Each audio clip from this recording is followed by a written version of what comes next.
Hello and welcome to Tai'Shar Manethrin Wheel of Time podcast. I'm Sam. I'm Will. We're back discussing The Great Hunt yet again. On to chapter 6, I believe. Great Yes. Hunt. So, Will, if you'd like, take us away. Sure. Okay. So Rand is having a dream, a rather disturbing dream in which Matt, despite laying dead with the ruby-hilted dagger in his chest, speaks to him, and Perrin has ripped his own eyes out. Charming. Yeah, and just the kind of thing that you like to have. I can't decide if that's better or worse than dreaming about work. I will say that is better than dreaming about high school. Being back in high school. Sure. That's the worst.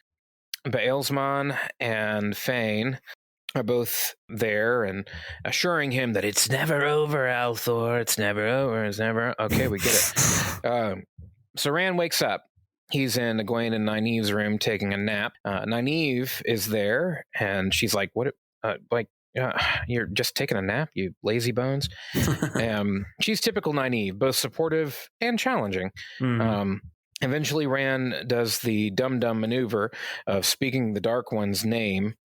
And, dude, have you ever read a fantasy book, Rand? Come on. Like, that's one of those most basic rules. Like, you never say the Dark Lord's name. You never say Voldemort. Yeah, exactly. And or his eye shall fall on you. So he says Shaitan. Actually, you know what? This reminds me of how in so there's a podcast called The Magic Tavern. Okay. And it's an improvised podcast where a guy is running a podcast out of a tavern in the magical land of Foon. He's accidentally fallen into a portal behind a Burger King, and now he's in a high fantasy style world. And so he's interviewing people, and their guests are different characters from this magical land of Foon, and they're different improvisers. And so they ask questions of each other, and it's kind of not kind of, it's hilarious what comes of it. But I'm reminded of how the wizard character in that show for several episodes early on is like explaining how his mission to fight the Dark Lord, he needs people. He's trying to convince everybody to go with him on the mission to fight the Dark Lord, and how you can never speak the name of the Dark Lord. And finally he does, and they actually bleep it out. They don't even tell you what it is. That's good. And then like there's this big like rumbling and this noise, and he's like, "Oh no." So now the Dark Lord's eye has turned on the Magic Tavern, and it's all the mood has changed. Anyway, it just reminded me of that. Fair enough. After he says his name, the world kind of lurches, and well, that's not good. And Nynaeve is appropriately nonplussed. And immediately after this, bells start ringing across the keep, and it's time for a sudden Trolloc attack! Hey! I wrote a fantasy satire piece with some friends years ago, where one of the things I would write anytime things were getting a little too boring was just, I'd have the narrator shout, "Sudden goblin attack!" And ever since then, whenever I read fantasy, I'm so aware of how often when things slow down, we're about to get a random... all of a sudden? Out of the blue. This one is highly motivated, however. There are some later in the series that it's like, what was that for? Right. Rand fights his way down to Fane's cell to find that Matt and Egwene was going to see Fane. Matt went with her, but they're out cold, and there's messages, words scrawled all over the walls with blood. Fane has been liberated by the Trollocs, and we'll later find out that they took the Horn of Valir and the ruby-hilted dagger too. Mm-hmm. So Rand sees a disgusting display with what is left of the guards' bodies. This is pretty gnarly sounding. The door of Fane's cell says, "We will meet again on Toman Head. It's never over, Althor." And Rand starts to wash it off when Leandrin shows up. And I actually kind of sympathize with Leandrin. Like, that's pretty sketchy. Right. She's what like, are you doing? What? So, Rand actually hasn't met her yet, but he recognized her as a Red Sister. Right. And he seems vaguely aware that she's like doing something to him, and we can infer that she's trying the same compulsion thingy. Right. on him. But in the middle of that, Moraine shows up. Then they get into like this Mexican standoff of, what are you doing here? Well, what are you doing here? Well, what are you doing here? Moraine says that Matt and Egwene will probably be okay. They're probably fine. Whatever. Yeah. But Matt will need to be reunited with the dagger to have his connection severed with it. That actually comes up later, but whatever. Varen, the brown sister that we met briefly in a few chapters earlier, enters, and she is fascinated by the Trolloc script and is particularly drawn to an area where it seems like the handwriting gets a little better, which is kind of funny. This particular Trolloc had fingers, had opposable thumbs. Yeah, I do hope we kind of get this moment, and it sounds like Varen may not be in the first season, which is too bad. Yeah. But I hope we get something similar to this, because this sounds like this could be very funny. Right. Where she is there's dripping blood everywhere, body parts, and she's the penmanship is so good. Exactly. Fascinating.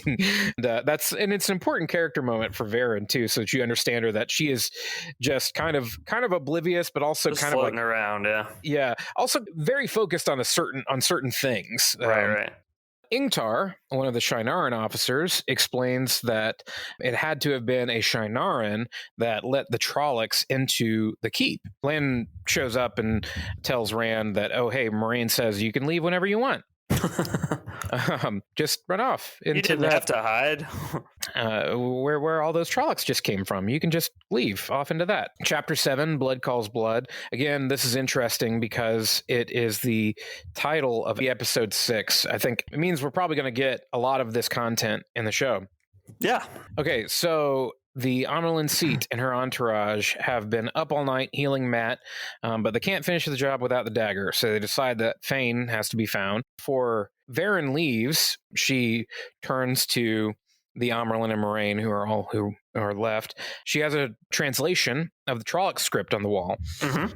And I have to say, having read this now several times, this is really incredible, because it shows how much Jordan had planned out, and I totally didn't catch the significance of everything on my first reading, or even my second reading. Mm-hmm.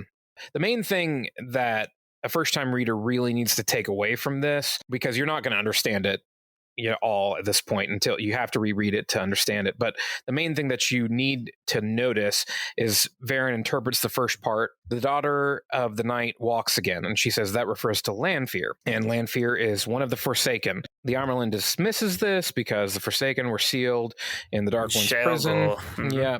You need to know that Lanfear is an especially cunning one of the Forsaken, and we'll learn a lot about her over the next few books. And probably, to me, the most interesting of the Forsaken. Yeah. Well, has a pretty cool backstory we learn about over several books.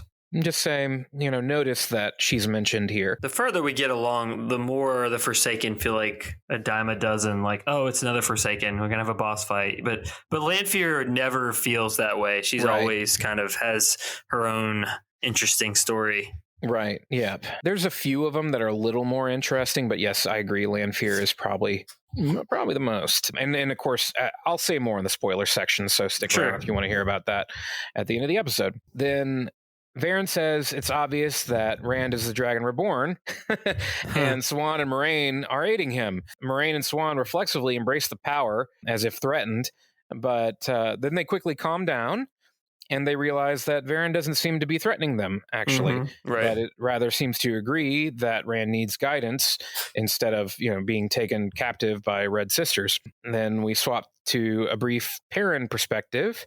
Very brief. He sneaks into the infirmary to try to see Matt, but as he sees him, he's caught by Lyanna, who delves him using the power to try to find the source of his golden eyes. And she doesn't get any answers, so she tries to ask him, but he just runs away. And that's that. We swap to Rand's perspective as Perrin goes to see Rand, who is packing to GTFO. Rand tries to smooth things over with Perrin for trying to chase them off, but doesn't make headway as Perrin ends up storming off. Before Rand can finish packing, Lan shows up and lets him know that the Amerlin has summoned him and that there's no use in trying to avoid seeing her. Lan then gives Rand very thorough instructions. This is a lot of fun. Yeah, this is. I can't wait to see this in the show. It'll be really, really good. Like, here's how you need to act, sheep herder. Yeah, he tells him, first, you got to wear your sword, and you don't sit down, and make sure to bow. And Rand's like, oh, should I bow like the way Morghase's guard bows to her? And Lan's like, yeah, just like that. Absolutely. Just like that. And he's like, yeah, that'll give him something to think about. Put that in your pipe and smoke it. And you're just like, what is it about that's gonna, what are you doing here, Lan? Right. And he gives him a pin with the Red Eagle of Manetheren on it to wear too. You just have this on your person. Right. Just stick this on there. And so then they go off to see the Amerlin, the wonderful Amerlin of Tavalin, because. Chapter 8, The Dragon Reborn. Blah, blah, blah, blah, blah. Before Rand enters to go see the Amerlin, Lan whispers Tai'Shar Manetheren. Hey. Which means true blood of Manetheren, of course. And, it's our... just plugging our podcast a little bit there, Lan. Yeah. Appreciate that. Yeah. Was that your dog there a second ago? He's trying to fight me right now. I don't know why. My dog is making noises too. Do you hear him? He's making little... Is he? Yeah. I'm going to have to see to him after this. I do like this catchphrase, by the way, because it can be a battle cry. It can be like an acknowledgement of respect, like, like respect, bro. Tai'Shar Manetheren. Or as in this case, it can mean, hey, don't forget where you come from. Yeah. Your people go back thousands of years, and the old blood runs strong. Right. And they were awesome. Despite Rand still being nervous about being gentled, he follows Lan's advice, and it clearly does kind of throw the Amerlin seat and Moraine off just a little bit. This is not what we were expecting. You're supposed to be a wool-headed sheep herder. Right. Kind of meek. Bullseyes, womp rats from your T16 back home. Yeah. Right. The Amerlin comments that Lan has gotten to him with his warder ways since he refuses to sit and said, no, the watch is not yet done, which, again, I'm going to point this out several times in this book. There are several things that people are going to look at and go, oh, well, that's from Game of Thrones. And it's like, no, this book was written. Was it written first? Yes. Okay. It was written before any of the Song of Ice and Fire books. I couldn't remember when the first one was written. Yeah. So there are several things in this book that if you read it after Game of Thrones, you'd think, oh, that seems a little derivative. But if anything, it is the other way around. If anything, they're both derivative of something else. Yeah, that's true. As Swan reveals that she knows Rand can channel, he asks why she isn't gentling him already. And she says, because he's the Dragon Reborn. And he's like, no, I'm not. And she says, yes, you are. And he says, no, I'm not. And she says, yes, you are, times infinity. He's like, oh, dang, she did times Jinx, infinity. You owe me a Coke. Yeah, Jinx. You owe me the Seals in the Dark One's prison. All of them. Swan explains and a butter knife to eat them with. Yes. So Swan explains that Rand is the boy who was born on the sign of Dragon Mount. And the way she sees it, Rand has two choices. Either go with Ingtar and Mat or retrieve the dagger and the Horn of Valir from Fane, or stay here by himself. And then we swap to Swan's perspective here for a minute. Here we find out, because she has Moraine kind of tell the whole story, that this whole thing started when Swan and Moraine were witnesses to a foretelling by Guittara Moresso back when they were young in the tower. Guittara, who was the keeper of the chronicles at the time, really, it wasn't much of a foretelling so much as it was just a telling.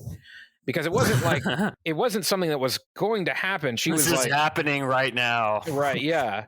So 75% chance it's actually raining. So it wasn't like she was saying, this is going to happen 1,000 years from now. Anyway, from then on, those two women, they'd been angling to figure out how to find and aid the Dragon Reborn, and Moraine, of course, did finally find him. Rand asks what they're going to do to him, and Swan's like, oh, nothing. You can do it. We're going to pound your face, break every bone in your body. It's from that awful movie. I keep trying to remember the name of it now. It's a Hulk Hogan movie. Suburban Commando. That's from Suburban Commando. Yep. Very important. We know that. Yes. Anyway, so Swan says, hey, you can do whatever you want, and he leaves. We swap to an Nynaeve perspective in which Lan shows up and gives her his signet ring because they're madly in love now. Go figure. Lan and Moraine are going elsewhere. I don't think we're clear on that right now. And the girls are going to the White Tower, so they all have to say goodbye now. Moraine approaches briefly, and Nynaeve... It does seem odd that Moraine would just be like, okay, go have fun chasing after the Trollocs and put on Fane. Right. Like, yeah, I'm going to go do this other thing. And we find out what it is. And when we find out, it's like, no, that was not a good use of time, Moraine. Yeah, I don't know. Really wasn't. It was a poor choice. It's odd. Maybe she's just like trying to let him spread his wings and fly. I don't know. Well, I mean, really, I do think there is an effort to convince Rand that they're not trying to control him. Sure. Although, in some ways, some of the other choices they make kind of don't make Rand feel that way. So anyway, Moraine approaches briefly. Nynaeve threatens Moraine for old time's sake. Then Lan and Moraine leave. Egwene and Rand say their goodbyes, and Rand says he's not sure he'll ever see her again since they're going off to Tarvalin to be trained, and the boys are all heading off to find Fane.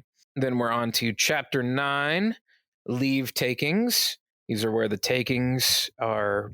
Take the leaves and put them in bags and set them out next to the road. That's this whole chapter is nothing but all the Shienarans... Just raking. Yep. Yeah, raking up leaves and... All right, moving on to Chapter 10. Just kidding. So Rand goes to the courtyard to get his horse and head out. He sees Loyal, Mat, and Perrin, and he apologizes to all of them, but Loyal's the only one who actually takes the apology. He's like, yeah, okay, whatever. I wasn't upset. Loyal mentions how fancy Rand's coat is and says that that may be why the other two are upset with him. And Rand's like, I didn't have a choice in this wardrobe, and said, you know what, I'll change once we get a chance. Right. And Agomar stops by as the Amerlin is also getting ready to leave. And he's like, you must stay. I want you to stay. You're not leaving. And then an arrow flies past her and hits the guy standing behind her after nicking her arm. Everyone around seems to assume that the arrow was intended for the Amerlin, but she and Rand share a knowing look. They seem to have an unspoken understanding that it was probably meant for him. Yeah. And Lan stops by here to tell Rand about one sword form called sheathing the sword. Right. Like sometimes you might think it's a good idea to let someone stab you, and you might be right.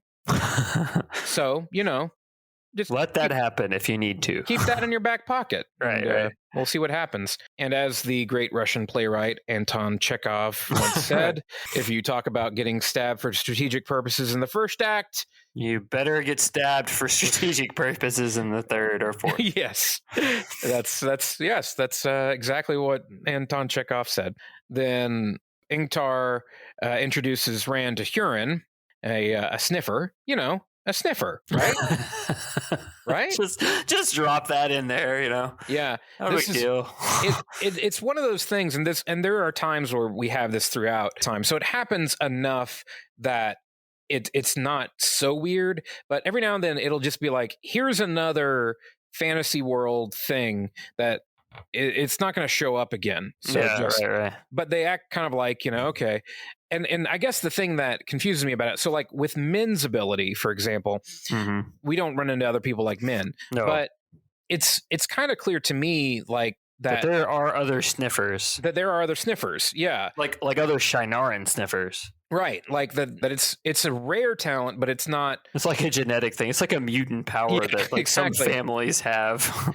And the thing that I also kind of maybe inferred is that other sniffers, like what they smell is different. Right. Like, because he says something about, it sounds like he says something like, my thing's violence. Like he smells violence. It all smells like burnt hair. I just figured it all smelled like Axe body spray. Oh, wow. Okay. Yeah. Just like, oh gosh, no. Oh man. No. It's that way. Yeah. It's just the D-bag that way. Yeah, exactly. So yeah, it's just one of those funny things. And Huron, I think you've said before, Sam, you get Huron kind of confused with another character that we'll meet later on that I could see them combining.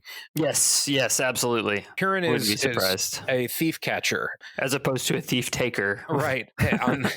Which I don't know if we ever really get the difference explained to us. Yeah, But they are very adamant that there is one. But yeah, that's all. But they don't want to be called thief takers. They want to be called thief catchers anyway. Huron he's kind of been hired to help them find the Trollocs using his sniffer to sniff out the violence that they are leaving in their wake. So they leave Feldara and start heading south, which is a bit of a surprise to Ingtar. He's like, oh, they're going south? Why are they going south? He assumed, I think, that they would be going north into the Blight. That would have made sense.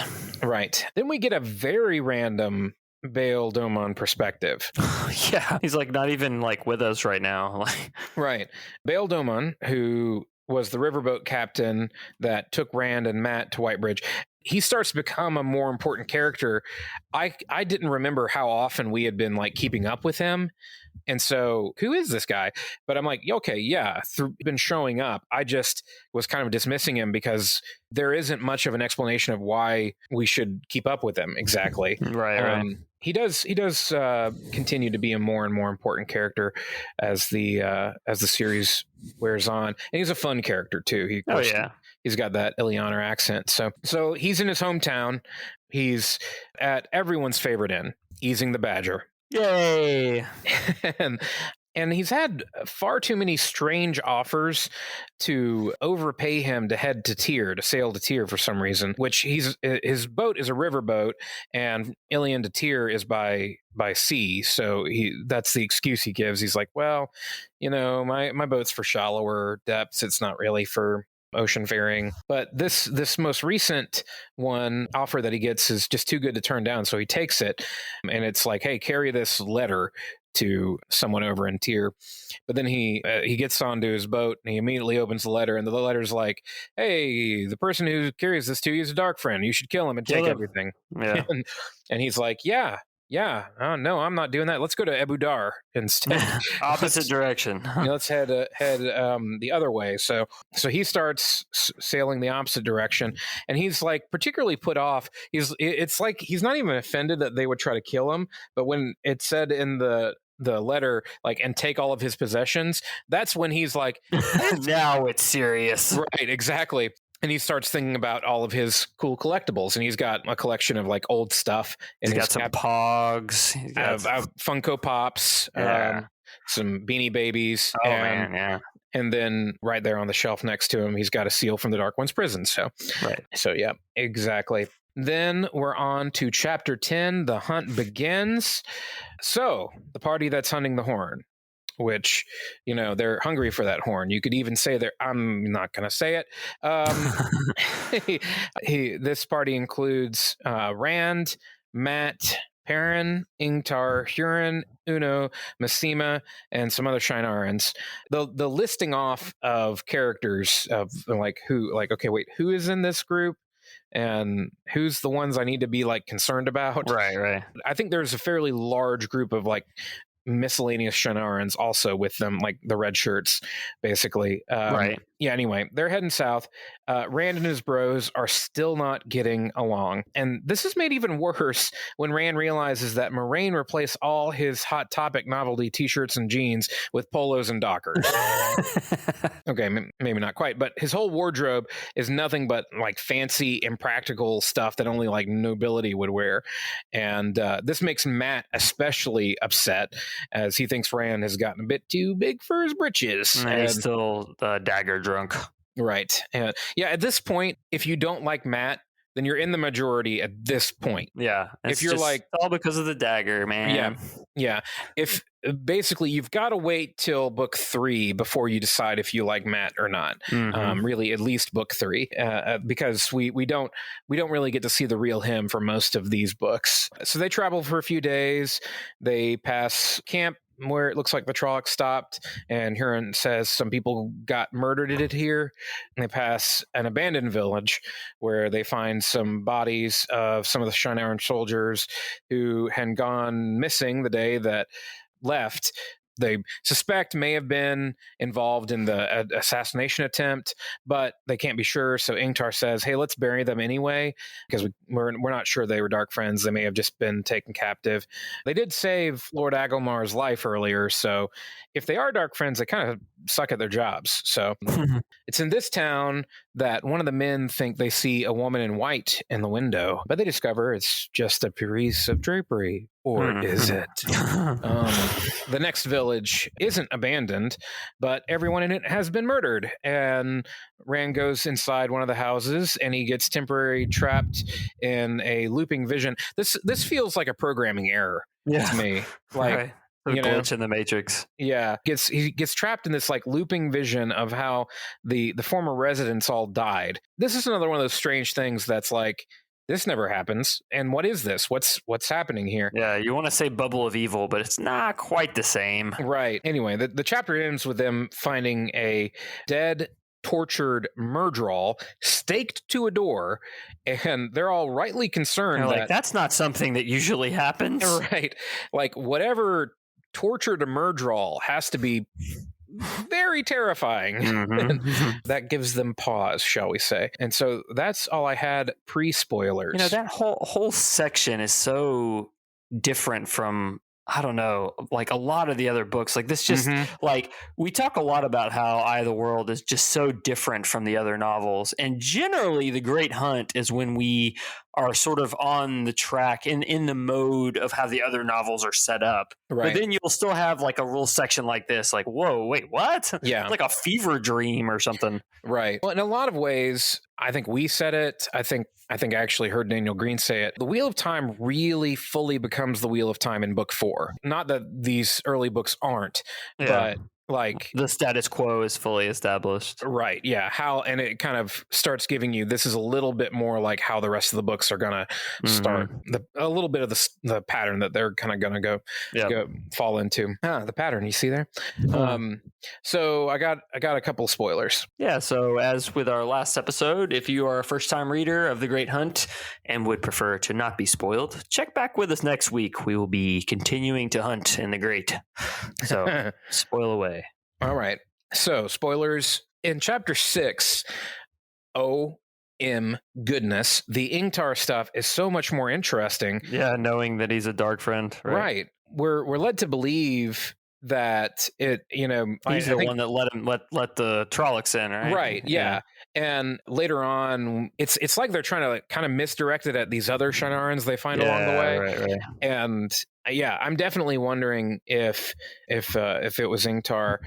Also, Ingtar tells Rand that there was no order for him to stay in the keep at one point. I didn't mention that, but and kind of acts like almost implies that Regan must have made it up when he told him that. Maybe it was to just sliding that in there. Yeah. We know later that this wasn't true. And in his confusion, Rand correctly questions Ingtar in his mind and then decides, no, it'd be crazy to think that Ingtar was a dark friend. It's Ingtar. Right. We're lousy with dark friends in these chapters. I mean, you look at Leandrin. Also, chapter 7, like I said, the whole blood calls blood passage is pretty remarkable on the reread. So here's one of the stanzas. Luke came to the mountains of doom. I saw him waited in the high passes. The hunt is now begun. The shadow's hounds now course and kill. One did live, one did die, but both are. The time of change has come. Blood feeds blood, blood calls blood, blood is, blood was, and blood shall ever be. I completely missed that. Like, if you're reading this for the first time, it is impossible to know the significance of this. So, I mean, if you're like me, you'll miss it entirely. And when Luke shows up again, it seems just out of the blue. You're like, who is this guy? Right. And but he actually gets mentioned several times. He gets mentioned in Eye of the World. We pointed that out last time. He gets mentioned here. And here he's mentioned with Isam. Like, in retrospect, this is indicating how they got merged into one person to become Slayer. One lives, one dies, but both are. It's one of those points that I think you and I agree it's kind of confusing, and I've seen people say like Slayer could be removed from the TV show. That would be fine, yeah. Right. But the fact that we have an episode entitled Blood Calls Blood makes me wonder if we're going to get this whole prophecy. I mean, I guess at this point we could probably say when we get to this point in the show, when we get to this episode, based off of if they read the prophecy, if they include this or not, we could probably guess whether they're going to include Slayer or not. So that was all me spoilers, lad. Excellent. All right. Well, if you have anything interesting to say, please reach out to us on the socials, Facebook, Instagram, Twitter at Podcast TSM, or you can email us stuff@tsmpodcast.com. If you'd like to donate on our website, tsmpodcast.com, there's a yellow donate button. You can give once, have a recurring donation if you so choose. If not, it's all good. We are happy to have you here anyway. So until next time, Tai'Shar Manethra.